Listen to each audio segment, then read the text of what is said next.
Hello friends, RSG education 91 में आपका स्वागत है। मैं आप लोग के लिए केमिस्ट्री का फर्स्ट चैप्टर लेके आई हूँ, जिसमें आप लोग को बेसिक केमिस्ट्री समझना है, जिसमें मैं केवल आपको पदार्थ की भौतिक अवस्था और रासायनिक अवस्था के बारे में जानकारी देने वाली हूँ। और ये जो चैप्टर बना रहेगा, मैं जो आप लोग को पढ़ाने वाली हूँ वो बहुत शॉर्ट में और एग्ज़ाम के पॉइंट ऑफ व्यू से मैं ये चैप्टर लेके आई हूँ और ये वीडियो बनाई हूँ। तो इसे स्किप करने की ज़रूरत नहीं है। आप एक बार इस वीडियो को पूरा देखिए और अगर पसंद आए तो इसे लाइक, सब्सक्राइब और शेयर ज़रूर करिएगा। चलिए शुरुआत करते हैं। आज का फर्स्ट चैप्टर केमिस्ट्री। सबसे पहले आप लोग को दिख रहा होगा कि पदार्थ की अवस्था, कितनी अवस्थाएं होती है, गैस, लिक्विड और सॉलिड। देखते हैं कि आखिर ये अवस्थाएं क्या होती है। ये भौतिक अवस्था होती है या रासायनिक अवस्था होती है। देखिए, केमिस्ट्री। सबसे पहले जानिए कि केमिस्ट्री आया कहाँ से, ये वर्ड की उत्पत्ति हुई कहाँ से। तो सबसे पहले तो आप लोग ये जानिए कि केमिस्ट्री में हम लोग को पढ़ना क्या होता है। किसी भी पदार्थ का गुण, संगठन, रचना और उनमें होने वाले परिवर्तन को ही हम लोग केमिस्ट्री में अंतर्गत रखते हैं। मतलब कि कोई भी पदार्थ की गुण क्या होती है, उसकी प्रॉपर्टीज क्या है, ये उस किस चीज़ से मिलकर बना है। मतलब कि अगर कोई भी मेटल बना है, पीतल, जैसे पीतल क्या चीज़ से मिलकर बना होता है, पीतल तांबा और जस्ता से मिलकर बना होता है। तो इसी तरह जितना भी हमारे आमने सामने पदार्थ दिखते होंगे, तो वो सारे के सारे किसी न किसी चीज़ से मिलकर बने होते हैं। तो संगठन मतलब वही होता है कि वो किस चीज़ से मिलकर बने होते हैं और उसका गुण क्या होता है। संरचना, उसकी रचना कैसी है, आयताकार है, गोलाकार है, त्रिभुजाकार है, शंक्वाकार है, बहुत सारी टाइप की रचना होती है। उसकी रचना कैसी है और उसमें होने वाली परिवर्तन, एक दिन, 2 दिन, 3 दिन, धीरे धीरे उसमें क्या परिवर्तन होता है। किसी भी पदार्थ को आप लोग देखते होंगे या सोना खरीदते होंगे या चांदी खरीदते होंगे, क्या जैसा न्यू में दिखता है वो 10 साल के बाद भी वैसा ही दिखता है क्या? ऐसा तो नहीं ना होता है। तो वही कह रहा, समय के साथ होने वाले परिवर्तन, ये सारे चीज़ केमिस्ट्री के अंतर्गत ही हमें पढ़ना होता है। इतनी डीप है केमिस्ट्री, लेकिन हमें उतने डीप पढ़ना नहीं है।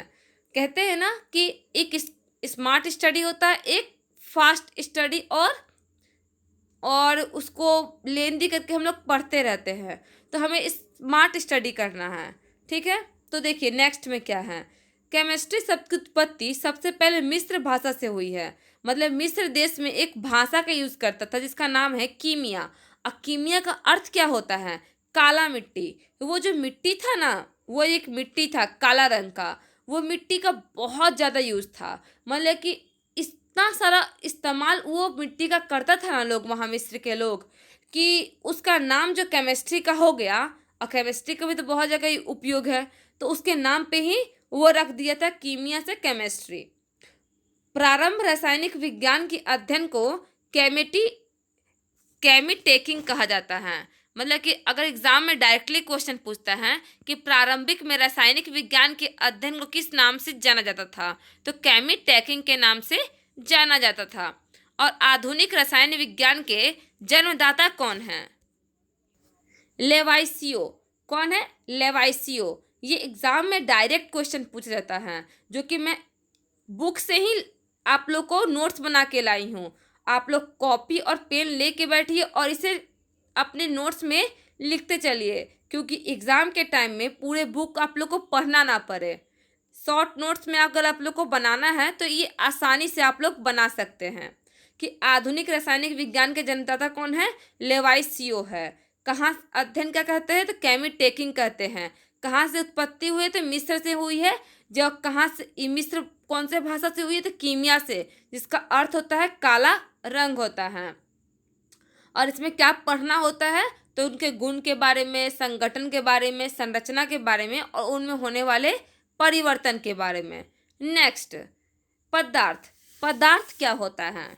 जो भी चीज़ स्थान घेरे, जिसका द्रव्यमान हो, जो कि रचना में परिवर्तन का विरोध करती हो, जैसे कि अगर आप लोग कोई ठोस पदार्थ बोतल लीजिए, तो बोतल को आप लोग आसानी से तो दबा नहीं पाते हैं, वो जिस आकार की है वो आकार को बनाए रखना चाहती हैं।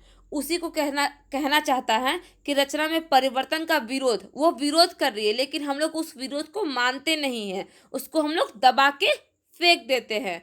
तो पदार्थ वो सारी चीज को कहते हैं जो स्थान घेरता है, जो द्रव्यमान होता है और जो रचना में परिवर्तन का विरोध करती है। जैसे कि हो गया जल, जल को भी क्या होता है, वो अपना शेप को बनाए रखना चाहती है लेकिन हम लोग उसको शेप चेंज कर देते हैं क्योंकि हम लोग ज़्यादा पावरफुल है, वो कम पावरफुल है। अगर वो ज़्यादा पावरफुल होती तो हम लोग उसकी रचना को चेंज नहीं कर पाते। ठीक है।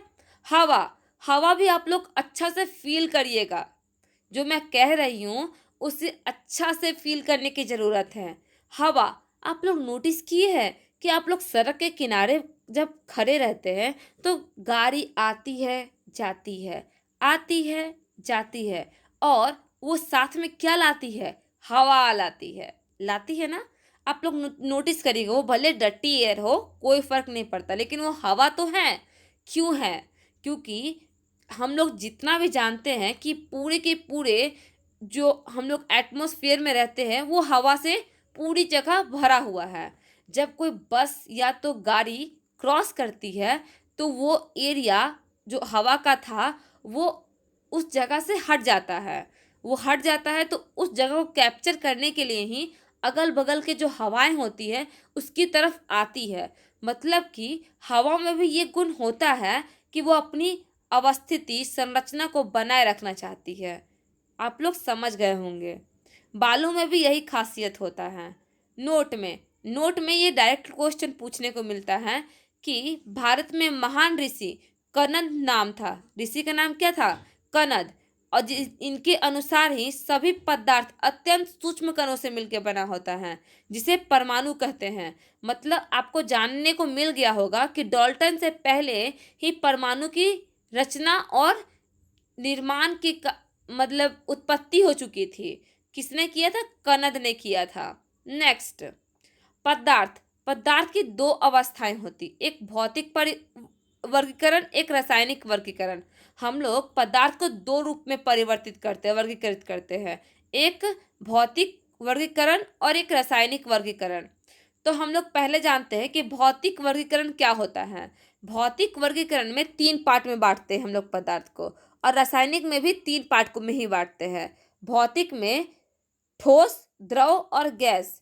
ये इमेज मैं इरेज करना भूल गई हूँ तो इसे नोटिस मत करिएगा, ठीक है। यहाँ इमेज लगाना था हमें ठोस का, द्रव का और गैस का, इसलिए मैं यहाँ लिखी थी। देखिए, भौतिक वर्गीकरण ठोस, द्रव और गैस। रासायनिक वर्गीकरण में क्या चीज? तत्व, यौगिक और मिश्रण। क्लियर है? फिर से एक बार रिपीट करती हूँ। पदार्थ का वर्गीकरण 2 भाग में, भौतिक और रासायनिक। भौतिक ठोस, द्रव और गैस। रासायनिक में हो गया तत्व, यौगिक और मिश्रण। क्लियर? देखिए, ठोस किसे कहते हैं? बचपन से आप लोग पढ़ते आ रहे, इतना आप लोग मत सोचिएगा कि अब हम एक एक चीज करके बताएं, लेकिन फिर भी आपको कोशिश कर रहे हैं कि मैक्सिमम टर्म आपको मालूम चल जाए। देखिए, ठोस क्या होता है? आकार और आयतन निश्चित होता है। ठोस का आकार और आयतन निश्चित होता है। क्लियर है? द्रव का आकार तो अनिश्चित होता है परंतु आयतन निश्चित होता है। जैसे कि 5 लीटर अगर आप पानी लेते हैं बोतल में, तो वो बोतल में कभी भर लीजिए, कभी प्लेट में रख लीजिए, कभी टब में रख लीजिए, वो उस शेप का होता जाएगा। मतलब कि आकार अनिश्चित है, लेकिन क्या 5 लीटर वो 10 लीटर में कन्वर्ट होगा या तो 2 लीटर में कन्वर्ट होगा? नहीं होने वाला है। वो 5 लीटर का 5 लीटर ही बना रहेगा। तो हम लोग यहाँ से क्लियर हो गए कि आकार अनिश्चित होता है और आयतन निश्चित होता है। गैस क्या होता है? आकार और आयतन ही दोनों को दोनों अनिश्चित होता है, कोई फिक्स नहीं होता है। अब यहाँ आप लोग देख रहे होंगे कि फ्लूइड क्या होता है। ऐसा कोई भी पदार्थ जो कि हम लोग एक बोतल से दूसरे बोतल में आसानी से भर सकें, उसको फ्लूइड कहते हैं। तो आप लोग द्रव को भी चेंज कर सकते हैं एक बोतल से दूसरे बोतल में, गैस को भी चेंज कर सकते हैं, तो क्या ठोस को चेंज कर सकते हैं क्या? अगर आप सोचिए कि आप लोग के पास एक बॉक्स है, ठीक है, छोटा सा बॉक्स है, तो आप लोग उससे भी छोटा बॉक्स में उसको डाल सकते हैं? नहीं डाल सकते हैं। तो ये फ्लूइड नहीं होता है। तो दो चीज़ फ्लूइड होता है, द्रव और गैस होता है, और ठोस नहीं होता है। नेक्स्ट, ये देखिए एग्जाम में आजकल बहुत ज़्यादा पूछा जाता है, और ये बुक में आप लोग को आसानी से नहीं मिलने वाला है। देखिए क्या है, बढ़ते क्रम में ठोस, द्रव और गैस की सामान्य गुण, जैसे कि गतिज ऊर्जा। जिस चीज में भी गति हो उसको हम लोग गतिज ऊर्जा कहते हैं। जैसे कि किस में गतिज ऊर्जा ज़्यादा होती है, ठोस में होती है कि द्रव में होती है कि गैस में होती है? मैं आपको ये बताऊंगी। जिसमें ज़्यादा गति होगी उसमें ज़्यादा गतिज ऊर्जा होगा। तो सोचिए कि मॉलिक्यूल्स जिसके जितने पास होंगे उसको गति करने के लिए उतना ही कम जगह मिलेगा। यहाँ इमेज में देखिए आप लोग, यहाँ इमेज में देख रहे होंगे गति कौन आसानी से कर सकता है, ठोस की, द्रव की, गैस? तो आप लोग यहाँ देख रहे होंगे, देख पा रहे होंगे कि जो ठोस के ठोस के कण होते हैं वो बहुत पास पास होते हैं, बहुत पास पास होते हैं, तो वो आसानी से मूव नहीं कर पाते हैं। ठीक है, द्रव के थोड़े से हल्का दूर दूर होते हैं, तो वो इतने ही दूर में मूव कर पाएंगे, उससे ज़्यादा मूव ही नहीं कर पाएंगे। लेकिन गैस के जो होते हैं, यहाँ कोई तो यहाँ कोई तो यहाँ कोई, इतने दूर दूर होते हैं ना कि वो आसानी से मूवेबल होते हैं। तो हम लोग कह सकते हैं कि कौन ज़्यादा मूवेबल है, गैस है। तो गैस सबसे ज़्यादा गतिज ऊर्जा होगी, द्रव में उससे कम, ठोस में उससे कम। अब घनत्व के बारे में बात करते हैं। घनत्व, ये घनत्व क्या होता है? तो जिसके मॉलिक्यूल्स जितने पास होते हैं उसका डेंसिटी उतना ही ज़्यादा होगा। ठीक है, तो ठोस के मॉलिक्यूल्स बहुत पास होते हैं तो उसका डेंसिटी ज़्यादा होगा। वैसे ही द्रव और फिर गैस।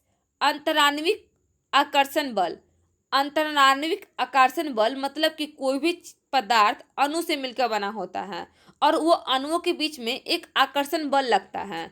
जैसे कि ये आखिर द्रव मोड में क्यों है, ये लोग दो अणु हैं, तो ये क्यों नहीं इधर भाग जा रहे हैं और इधर भाग जा रहे हैं? इनके बीच में कोई ना कोई फोर्स लग रहा होगा, उसको ही हम लोग क्या कहते हैं, अंतराण्विक आकर्षण बल कहते हैं। और जिसमें जितना मजबूत रहेगा बॉन्ड, वो उसका अंतराण्विक आकर्षण बल उतना ही मजबूत रहेगा। तो देखिए ठोस में बहुत ज़्यादा मजबूत है तभी ना वो बहुत ज़्यादा चिपका हुआ रहता है, गैस में उससे कम, और द्रव में तो बीच बीच में रहता है। ठीक है, ये भी क्लियर हो गया। वैसे अंतराण्विक स्थान, स्थान किसका दूर रहेगा, गैस का, द्रव का और ठोस का। ठीक है, प्रत्यास्थता, प्रत्यास्थता उसे कहते हैं जब हम लोग किसी वस्तु का शेप को चेंज करते हैं और उस शेप में आने के लिए वो पदार्थ कितनी तेजी से बढ़ती है अपनी, और उसे ही हम लोग प्रत्यास्थता कहते हैं। देखिए जैसे समझिए, फिर से समझिए, जैसे कि कोई अगर रबर है, रबर है या गद्दा समझ लीजिए, सोफा का गद्दा ही समझ लीजिए, हम लोग बैठते हैं तो ये क्या होता है, डाउन हो जाता है, होता है ना? तो डाउन होने के बाद जैसे हम लोग खड़ा होते हैं तो ये क्या होता है, फिर से स्ट्रेट हो जाता है। तो वो अपना पोजीशन पे आने के लिए कितनी जल्दी वो अपने पोजीशन पे आई, उसे ही हम लोग प्रत्यास्थता कहते हैं, उस चीज़ को प्रत्यास्थता कहते हैं। आप लोग समझ गए होंगे प्रत्यास्थता होता क्या है। ऐसे में अलग अलग आगे चैप्टर ये अलग अलग करके है, मैं आप लोग को डिटेल में भी समझाते चलूँगी। बस आज तो आप लोग को भौतिक जानकारी ही लेना है और रासायनिक जानकारी ही लेना है। तो ठोस, ठोस में वो गुण बहुत ज़्यादा होता है, द्रव में उससे कम और गैस में उससे भी कम होता है। सहसंजक बल, कोई भी चीज़ के बीच में हम लोग अंतराण्विक बल हम लोग पढ़े हैं, तो एक ही मॉलिक्यूल्स मतलब कि सुने हैं ना कि बाप और घर वाले, हम लोग घर वाले के बीच में जो एकता रहेगी बाहर वाले के साथ रहती है, नहीं रहती है। मतलब कितना भी लड़ाई हो जाए घर वाला वो एक साइड ही बना रहेगा। तो बस वह संसंजक ससंजक बल है, मतलब अपना खून है, मेरा खून है, मतलब कि हम लोग अपने में सटा के रखेंगे, और दूसरे का है तो असंजक बल, मतलब कि उसको हम लोग सटा के नहीं रखेंगे। तो वैसे ही ससंजक बल किसमें पास पास होती है, ठोस में, द्रव में उससे दूर, गैस में उससे भी दूर। विसरण, विसरण मतलब भागना होता है। विसरण मतलब कौन कितनी तेजी से भाग सकता है, उसे कहते हैं। तो गैस, गैस तो ऐसे ही भागते फिरता है। इस रूम में अगर कोई गैस लीक हो रहा है तो अगले रूम में वो आसानी से चला जाएगा। क्या ऐसा होता है कि इस घर में सोफा है, इस रूम में अगर आपका सोफा है तो अगला दिन वो अगले आगे वाले रूम में चला जाएगा? ऐसा तो नहीं होता है। तो ठोस में ये कम होता है और गैस में ज़्यादा, द्रव में बीच बीच में होता है। आई होप आप लोग को ये समझ में आ चुका होगा। नेक्स्ट, पदार्थ की अवस्था में परिवर्तन। पदार्थ की अवस्था में परिवर्तन, जैसे कि आप लोग देखिए कभी पानी को लीजिए, पानी को लेंगे तो आप लोग उसको क्या, बर्फ को लीजिए, सॉरी बर्फ को लीजिए, बर्फ को हीट करेंगे तो क्या होगा, पानी में कन्वर्ट होगा। पानी को हीट करेंगे तो वो गैस में कन्वर्ट होगा। फिर गैस को कंप्रेस करेंगे, मतलब कि दबाएंगे तो वो ठोस में मतलब लिक्विड में होगा। और लिक्विड को फिर पुश करेंगे तो वो ठोस में कन्वर्ट हो जाएगा। मतलब ये अवस्था ही हम लोग क्या कहते हैं, पदार्थ की भौतिक अवस्था कहते हैं। देखिए आप लोग लिखा हुआ यहाँ कुछ और देख रहे होंगे, संगलन, जमना, संघनन, वाष्पीकरण। ये सारे वर्ड को अभी एकदम चिल होके साइड में रखिए, क्योंकि इसका पार्ट 2 वीडियो भी आएगा और उसमें आप लोगों को ये क्लियर होगा। आगे देखिए, नोट में जो कि अक्सर एग्जाम में आजकल पूछ जाती है कि पदार्थ की ये 3 अवस्थाओं के बावजूद भी एक चौथी और एक पांचवी अवस्थाएं उत्पत्ति हुई है। चौथी अवस्था को हम लोग प्लाज्मा कहते हैं और पांचवी अवस्था को हम लोग क्या कहते हैं, बोस आइंस्टीन कंसेंट कहते हैं। बोस आइंस्टीन कंसेंट कहते हैं। और चौथी अवस्था प्लाज्मा। प्लाज्मा एक ऐसी अवस्था होती है जो कि जिसका हीट बहुत ज़्यादा होता है और इतना हीट होता है ना कि प्लाज्मा के कारण ही सूर्य और तारों की ऊष्मा होती है। आप लोग सोच सकते हैं कि प्लाज्मा कितनी गर्म होती है और ये एक जेली के समान होती है। मतलब कि ऐसा लिक्विड होता है ना, पारा देखिए, पारा कभी थर्मामीटर को तोड़ दीजिएगा तो वो कैसे लिक्विड होता है, एक एक दूसरे में चिपका भी होता है और लिक्विड मोड में अचानक से लचीला भी होता है। जस्ट लाइक उसी तरह की होती है ये भी, लेकिन वो बहुत गर्म होती है, जो कि उसकी पांचवी अवस्था है। पदार्थ की पांचवी, चौथी अवस्था है। और पांचवी अवस्था तो बोस आइंस्टीन कंसेंट है, जिसका अभी पूरी तरह से खोज नहीं हो पाया है। अगर प्लाज्मा के बारे में बात करूं तो 20,000 डिग्री सेल्सियस तक इसका टेम्परेचर होता है। और जैसा कि मैं बता चुकी हूँ कि सूर्य और तारे के प्लाज्मा प्लाज्मा के कारण ही उसकी हीट होती है। नेक्स्ट, पदार्थ में होने वाले परिवर्तन, भौतिक परिवर्तन और रासायनिक परिवर्तन। मतलब कि 2 टाइप के परिवर्तन हम लोग को देखने को मिलते हैं, एक भौतिक परिवर्तन, एक रासायनिक परिवर्तन। भौतिक परिवर्तन किसे कहते हैं, जो कि उसके बाहरी, जैसे कि कोई लड़की है, जैसे कि मैं ही हूँ, तो मैं मेकअप लगा लूँगी तो ये क्या होगा, मेकअप में जितना भी लगाऊंगी तो मेरा ये भौतिक परिवर्तन होगा। तो मेरा मन तो चेंज नहीं ना होगा। मैं जो हूँ, जो जिसके बारे में सोचती हूँ वही सोचूंगी। और अगर मेरा अंदर का मन चेंज हो गया तो इसे कहते हैं रासायनिक परिवर्तन। मतलब आप लोग समझ सकते हैं कि भौतिक परिवर्तन को बदलना आसान है। मतलब अगर जाके मैं फेस धो लूँगी मेकअप से तो वो आसानी से खत्म हो जाएगा, लेकिन रासायनिक परिवर्तन को आसानी से खत्म करना मुमकिन नहीं होता है। तो मतलब जो आसानी से हमें दोबारा से प्राप्त हो सके उसे भौतिक परिवर्तन। मतलब कोई अगर बर्फ है, सोचिए बर्फ है तो बर्फ से पानी बनेगा, फिर पानी से बर्फ बनेगा, फिर बर्फ से पानी, पानी से बर्फ। ये हो गया उसका भौतिक परिवर्तन। उसका वापस से उसका स्वरूप मिल सकता है। लेकिन रासायनिक परिवर्तन वो होता है कि अब वो वापस से हमें नहीं मिलने वाला है। अगर हम लोग चावल को पका दिए, सोचिए चावल को हम लोग पका दिए, वो पक गया और भात बन गया, तो क्या भात से हम लोग चावल वापस ला सकते हैं? नहीं ला सकते हैं। तो हो गया उसका भौतिक परिवर्तन। देखिए इसके एग्जाम्पल में भी बहुत सारे कंफ्यूजन है, तो इसीलिए ये एग्जाम्पल को एक बार रीड करिएगा, आप लोग को आसानी से इसका एग्जाम्पल डायरेक्ट एग्जाम में आप लोग को देखने को मिल जाएगा। जैसे कि CO2 से सूखे बर्फ बनना, ये भौतिक परिवर्तन। मतलब कि सूखे बर्फ से CO2 आसानी से बन सकता है। मोमबत्ती का पिघलना भौतिक परिवर्तन, लेकिन मोमबत्ती का जलना रासायनिक परिवर्तन होता है। इसीलिए इसे ध्यान दीजिएगा, बच्चे बहुत ज़्यादा कंफ्यूज होते हैं। पानी से बर्फ में बनना, पानी का वाष्प में बनना, ये सारे के सारे भौतिक परिवर्तन हैं। चीनी या नमक में पानी में मिश्रण कर देना, तो हम लोग को आसानी से चीनी से मिल सकता है उसको, क्योंकि वाष्पीकृत कर देंगे पानी को तो वाष्प बन के उड़ जाएगा, चीनी तो नहीं उड़ेगा, चीनी आपके थाली में ही रह जाएगा। शुष्क बर्फ का सब्लिमेशन मतलब ऊर्ध्वपातन होता है, उड़ जाना, ठीक है। कपूर का चलना भी होता है भौतिक परिवर्तन। रेत का पानी में घुलना भी भौतिक परिवर्तन। अम्लीकृत जल में विद्युत अपघटन भी भौतिक परिवर्तन। और लोहे का चुंबकीकरण भी भौतिक परिवर्तन ही का उदाहरण है। रासायनिक परिवर्तन का क्या क्या उदाहरण है? तो मक्खन का खट्टा होना, तो क्या खट्टा जब कोई चीज हो गया मक्खन, तो क्या वो फिर से मीठा होगा? नहीं होने वाला है।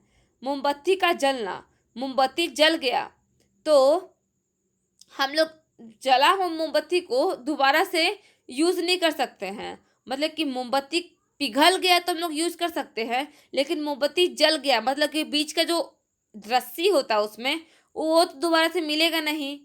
अगरबत्ती का भी जलना, फिर से अगरबत्ती मिलेगा नहीं। खाने का पचना, जो हम लोग खाते हैं रोटी, तो क्या रोटी वापस हम लोग को मिल जाएगा? नहीं मिलेगा। लकड़ी का जलना, इंजन का जलना, लोहे पर जंग लगना, ये सारे के सारे आपका रासायनिक परिवर्तन है। लोहे का जंग लगना एक ऑक्सीकरण अभिक्रिया है, ध्यान रखिएगा। नेक्स्ट आगे का चैप्टर में ऑक्सीकरण और अवकरण में समझा दूंगी। दूध से दही बनना, फास्फोरस को केरोसिन में डालना, सोडियम को पानी में डालना। इसीलिए अक्सर एग्जाम में पूछे जाते हैं कि सोडियम को केरोसिन में क्यों रखते हैं और फास्फोरस को पानी में क्यों रखते हैं, क्योंकि सोडियम केरोसिन के साथ रिएक्शन नहीं करता है और फास्फोरस पानी के साथ रिएक्शन नहीं करता है। तो ये अपोजिट में अगर लिख दिए हम कि फास्फोरस और केरोसिन तो रिएक्शन करके कुछ और बना देंगे और सोडियम और पानी कुछ और बना देंगे, जला देंगे, तो इसीलिए रासायनिक परिवर्तन हो गया। प्लेटिनियम तार का जलना और पदार्थ का किण्वन, इस सारे के सारे रासायनिक परिवर्तन में आते हैं। नेक्स्ट, परीक्षा के दृष्टिकोण से बहुत महत्वपूर्ण क्वेश्चंस। देखिए, लोहे की जंग लगना। अक्सर लोग सोचते हैं कि लोहे जंग लग गया मतलब कि उसका जीवन काल घट गया। सही बात है, जीवन काल तो घट ही जाता है। तो क्या उसका वजन क्या होता है, घटता या बढ़ता है? तो हम लोग याद कर लेते कि वो घट जाता है। नहीं सॉरी, हम लोग याद कर लेते एग्जाम में कि ये बढ़ जाता है। आखिर बढ़ता कैसे है? क्योंकि कोई भी लोहे पे उसमें ऐड होता है ऑक्सीजन और उसमें ऐड होता है पानी, तभी ना जब ऐड होता है तो क्या होगा, उसका जो भार है वो बढ़ेगा ही ना। तो कोई भी लोहे में जंग कब लगता है? तो लोहे में जंग हमेशा नमी और ऑक्सीजन की उपस्थिति में ही लगती है। ये एक रासायनिक परिवर्तन होता है। जब लोहे में जंग लग जाती है तो दोबारा से मैं न्यू लोहा उसको नहीं बना सकती हूँ। भार घट जाता है और भार बढ़ जाता है और आयु घट जाता है। और इससे बचने के लिए अक्सर इसे जस्ते की लेप से ढक दिया जाता है, जिसको जस्तीकरण या गैल्वेनाइजेशन भी कहते हैं। अन्य महत्वपूर्ण जानकारियाँ एग्जाम में पूछता है कि हम लोग तो लोहे को जस्ते की लेप से रंगते हैं, लेकिन खाने की बर्तन को हम लोग टीन का लेयर क्यों लगाते हैं? तो आप लोग याद रखिएगा कि जस्ता और टीन, मतलब कि टीन का जो क्षरण होता है ना, वो बहुत धीरे धीरे रिएक्शन करता है, वो जल्दी रिएक्शन नहीं करता है। लेकिन लोहे में जो हम लोग जस्ते का लेप लगाते हैं वो उस लोहे में लगता है, जैसे कि घर बनाने वाला लोहा में, वो आपका कुछ समय के लिए ही, जब तक दुकान में है वो जस्ते का लेप लगा रहेगा। लेकिन जैसे ही आप लोग उसको यूज़ करेंगे तो वो देखते होंगे वो लोहे में जंग लगने लगा है। वो घर बनाने वाला जो रड होता है उसमें जंग लग जाता है। क्यों? घर को मजबूती बनाने के लिए। जब तक वो अंदर जंग नहीं लगेगा, जब तक कि वो बालू और सीमेंट से अच्छे से कसाएगा नहीं। समझ रहे होंगे? वो मजबूती से वो पकड़ नहीं पाएगा बालू और मिट्टी को। तो इसीलिए लोहे में जंग लगता है क्यों? तो वो मजबूत बनता है। ठीक है। खाने वाले बर्तन में तो जंग नहीं लगना चाहिए ना, इसलिए टीन का उपयोग करते हैं, क्योंकि टीन का जो रिएक्शन होता है वो बहुत स्लो मोशन में होता है। हम लोग अंदर की ओर टेफ्लॉन, ताकि खाना कुछ बनाते वक्त चिपक ना पाए, और बाहर की ओर टीन का परत लगाते हैं। लकड़ी में हमेशा हम लोग कीड़े मकोड़े से बचाने के लिए हम लोग देखते होंगे कि सरकार लोग वाइट कलर का पेंट कर देता है जर वगैरह में। वो वाइट कलर का पेंट जो होता है जिंक क्लोराइड का लेप होता है, जिससे लकड़ी में कीड़े मकोड़े नहीं लगते हैं। जस्ते की कमी से धान में खैरा रोग हो जाता है, और लोहे पर जिंक की परत लगाई जाती है, जबकि खाने के बर्तन के अंदर टेफ्लॉन और बाहर टीन की परत लगाई जाती है। नेक्स्ट, अब हम लोग भौतिक भौतिक गुण के बारे में तो पढ़ लिए। अब हम लोग पढ़ते हैं रासायनिक गुण के बारे में। रासायनिक संगठन है, सॉरी, रासायनिक तौर के आधार पर हम लोग पदार्थ को 3 अवस्था में बांटे हैं: तत्व, यौगिक और मिश्रण। तत्व और यौगिक शुद्ध पदार्थ होती है, और मिश्रण जो होती है ये एक अशुद्ध पदार्थ होती है। मैं आप लोग को बताऊंगी कि ये कैसे शुद्ध होती है और कैसे ये अशुद्ध होती है। तत्व, तत्व किसे कहते हैं? तो तत्व वो पदार्थ होती है जो कि एक ही परमाणुओं से मिलकर बना होता है। मतलब हाइड्रोजन अगर उस तत्व में है तो वो हाइड्रोजन जाति का ही इसमें मिले रहेगा। मतलब कि कोई अगर पंडित है तो उस घर में केवल पंडित ही घुस पाएंगे और कोई घुस नहीं पाएगा। उसे कहते हैं तत्व। मतलब ठीक है ना, एक फैमिली हो गया जिस सबका कास्ट एक ही है, तो उसे कहते हैं तत्व। और परमाणु एक ही प्रकार के परमाणु से मिलकर बना होता है, मतलब एक ही प्रकार के पंडितों से मिलकर एक उसका परिवार बन जाता है। तत्व के सूक्ष्मतम कणों को परमाणु कहते हैं। ठीक है, ये ध्यान दीजिएगा, तत्व के सूक्ष्मतम कणों को परमाणु, जबकि यौगिक के सूक्ष्मतम कणों को हम लोग अणु कहते हैं। ठीक है, याद रखिएगा। कुल तत्व अभी तक 112 हैं, जिसमें से प्राकृतिक तत्व कितने हैं? 92, और कृत्रिम तत्व आपका 20 है। तत्व 3 भाग में बांटा गया है: धातु, अधातु और उपधातु। धातु, अधातु और उपधातु आप लोग क्लास 9-10 में पढ़े होंगे कि धातु और अधातु और उपधातु किसे कहते हैं। पढ़ने को तो पूरे एक बुक है, धातु, अधातु और उपधातु। तो इसके बारे में बेसिक नॉलेज ही आप लोग के लिए काफ़ी है अभी फ़िलहाल इस चैप्टर में। आगे की जानकारी मैं आगे दूंगी। जैसे कि आप लोग जानते हो कि धातु में चमक होती है, ये सुचालक होती है, आघात्यवर्ध होती है, तन्य होती है। ये सब बेसिक नॉलेज आप लोग जानते होंगे। डिटेल में नॉलेज मैं आगे दूंगी, तो पेशेंस बना के रखिए और हमारे नेक्स्ट वीडियो की आने की इंतज़ार करिए। आगे देखिए, ये बहुत ज़्यादा एग्ज़ाम में आता है, और एग्ज़ाम में ये बहुत ज़्यादा गलत भी होता है स्टूडेंट का, तो इसे ध्यान दीजिएगा। ठीक है, बी अलर्ट, कहीं इधर उधर नहीं देखना है, केवल स्क्रीन की ओर, मोबाइल की स्क्रीन की ओर देखना है। देखिए, भू परपट्टी पर तत्वों की क्रम, मतलब भू परपट्टी पे सबसे ज्यादा तत्व कौन से पाए जाते हैं। जब एग्जाम में लिखा रहेगा ऐसे कि भू परपट्टी पे सबसे अधिक मात्रा में कौन सा तत्व पाया जाता है, तब तो हम लोग को ऑक्सीजन मार देना है। लेकिन जब एग्जाम में लिखा रहेगा कि भू परपट्टी पे कौन से धातु तत्व पाए जाते हैं, मतलब कि ऐसा धातु कौन सा सबसे ज़्यादा पाया जाता है, तब ऑक्सीजन मारेंगे तो ये गलत हो जाएगा, क्योंकि एल्युमिनियम उसमें करेक्ट आंसर होगा। क्योंकि आप लोग ये सीरीज में देख पा रहे होंगे, मैं आप लोग के लिए ही लिख के लाई हूँ। ये धातु है, अधातु है, ये उपधातु है, ये धातु है, ये अधातु है। मतलब कि दूसरे नंबर में अगर धातु की बात करें तो ये लोहा हो जाएगा इसका आंसर, और पहले में एल्युमिनियम। लेकिन केवल जब तत्व बोलेगा तो ऑक्सीजन इसका करेक्ट आंसर हो जाएगा, और अधातु भी बोलेगा तो ऑक्सीजन करेक्ट आंसर हो जाएगा। लेकिन अगर उपधातु बोलेगा तो ये सिलिकॉन हो जाएगा आंसर। तो इसे ध्यान दीजिएगा। सेकंड में भूर परपट्टी पे धातु का क्रम, तो हम लोग यहाँ से 2 ले लिए हैं कि पहला एल्युमिनियम, दूसरा हो गया लोहा, और तीसरा और चौथा के बारे में बात करें तो कैल्शियम और सोडियम हो जाता है। मानव शरीर में तत्वों का क्रम, मतलब कि हमारे शरीर में सबसे ज़्यादा तत्व कौन सा पाया जाता है? तो धातु में ऑक्सीजन, फिर अधातु में कार्बन, हाइड्रोजन, नाइट्रोजन और कैल्शियम। आई होप आप लोग इसे आसानी से समझ रहे होंगे कि जब क्या क्वेश्चन पूछेगा तो क्या आंसर लगाना है। तो मानव शरीर में तत्वों का क्रम, अगर आप लोग को ये क्लियर होना और क्वेश्चन देखना है तो हमारे टेलीग्राम चैनल के साथ जुड़ जाइएगा। आप लोग का कल क्विज होगा, जो कि आप लोग का 4 बजे से ये क्विज होगा RSG एजुकेशन 91 में। तो आप लोग इस क्विज में अपना डाउट क्लियर कर सकते हैं क्वेश्चन के माध्यम से।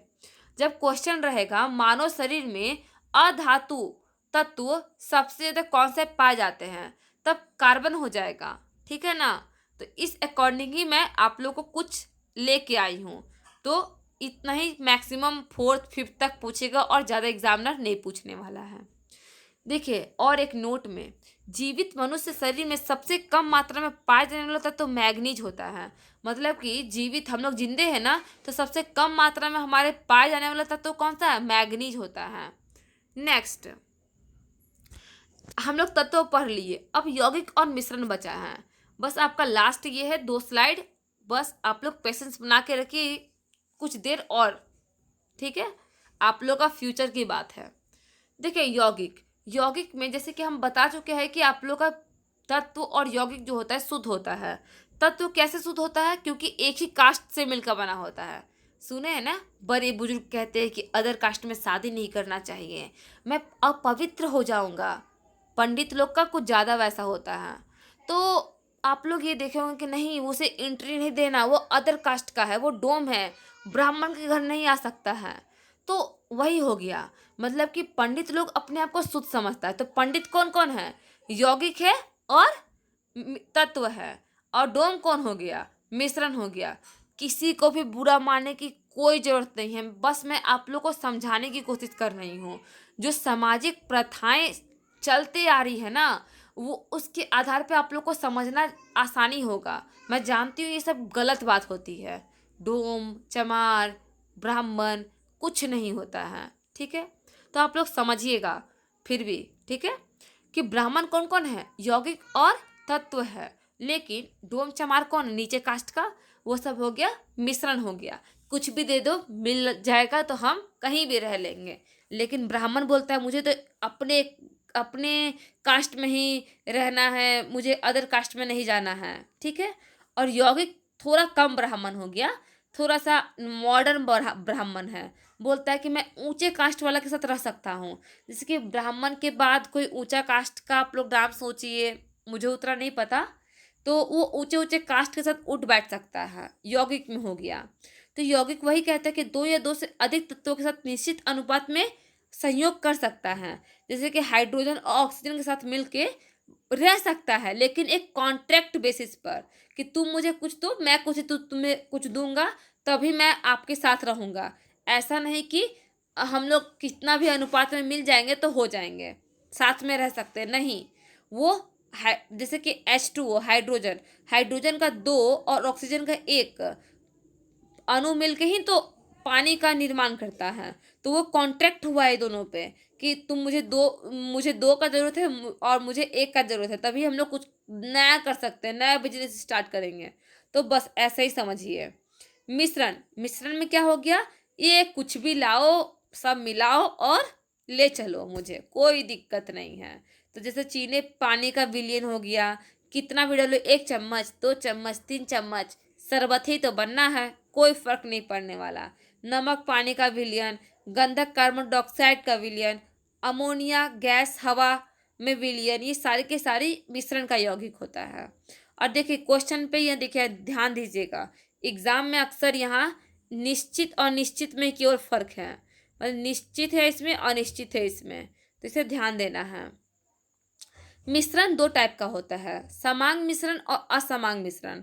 जैसे कि हम लोग अगर चीनी पानी को मिश्रित करते हैं तो उसके जो अणु होते हैं वो पूरे मतलब कि पूरे पानी में आसानी से घुल जाते हैं और पूरे किसी भी जगह का आप लोग पानी पीजिए, ऊपर का पीजिए, नीचे का पीजिए, बीच का पीजिए, वो सारे के सारे मीठे ही लगेंगे।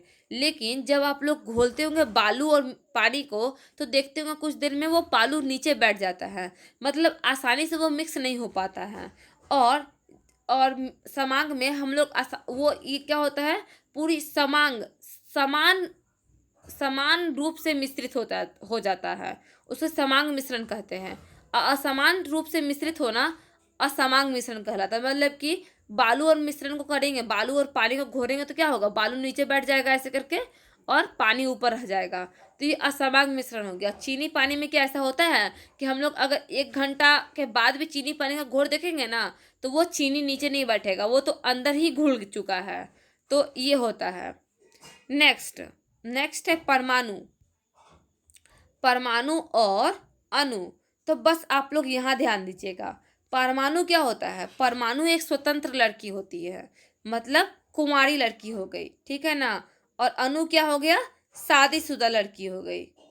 याद करवाने के लिए बोल रही हूँ, ठीक है। परमाणु स्वतंत्र मतलब कि वो कुंवारी लड़की है, और अनु क्या हो गई, एक शादीशुदा है। तो बस ध्यान दीजिएगा। कुंवारी लड़के लोग को कैसे होता है, पेरेंट्स लोग घर के बाहर नहीं जाना, इधर नहीं जाना, उधर नहीं जाना, देख रेख ज़्यादातर किया जाता है। तो इसके साथ भी कुछ ऐसा ही है, स्वतंत्र रूप से रहती है, मतलब कि वो इंडिपेंडेंट है, मतलब कि वो आज़ाद है, लेकिन वो क्या चीज अभिक्रिया में भाग नहीं ले सकती हैं। आई होप मैं रॉन्ग बोल दी हूँ। नहीं, मैं करेक्ट हूँ। थोड़ा सा कन्फ्यूज़न हो चुका था, क्लियर है। फिर से आगे कंटिन्यू करती हूँ कि जैसा कि मैं बोली कि परमाणु कुमारी है, मतलब स्वतंत्र अवस्था में नहीं घूम सकती है, आसानी से कहीं नहीं निकल सकती है, लेकिन उसकी शादी हो सकती है, मतलब रासायनिक अभिक्रिया में भाग ले सकती है, मतलब शादी हो सकता है, लेकिन वो आसानी से कहीं भी घूम नहीं सकती है, स्वतंत्र अवस्था में नहीं रह सकती है, रासायनिक अभिक्रिया में भाग ले सकती है, ठीक है। परमाणु का भाग इलेक्ट्रॉन, प्रोटॉन, न्यूट्रॉन आगे चैप्टर में पढ़ना है, आगे चैप्टर में पढ़ना है, तो देखिएगा। अणु, अणु में हो गया आपका तत्व, ये हो गया स्वतंत्र अवस्था में रह सकता है, मतलब कि शादीशुदा हो जाती है तो लड़की लोग कहीं भी घूमने के लिए आज़ाद हो जाती है, वो अकेले कहीं भी ट्रैवल कर सकती है, लेकिन रासायनिक अभिक्रिया में भाग नहीं ले सकती। लेकिन एक बार जब उसका शादी हो चुका तो वह दोबारा से उसका शादी नहीं हो सकता है। तो यहाँ कन्फ्यूज़न होता है, इसीलिए मैं डायरेक्टली ये लेके आई हूँ कि अब ध्यान दीजिएगा कि किताबों में किस तरह लिखा होता है। लिखा होता है कि परमाणु परमाणुओं से मिलकर बना होता है अणु, ऐसा बहुत सारा होता है प्रोसेस, दो जो कि आपको रासायनिक अभिक्रिया में समझ में आ जाएगा। आई होप आप लोगों को ये वीडियो पसंद आई होगी। पसंद आई है तो इसे लाइक, सब्सक्राइब और शेयर जरूर करिएगा। जय हिंद, जय भारत।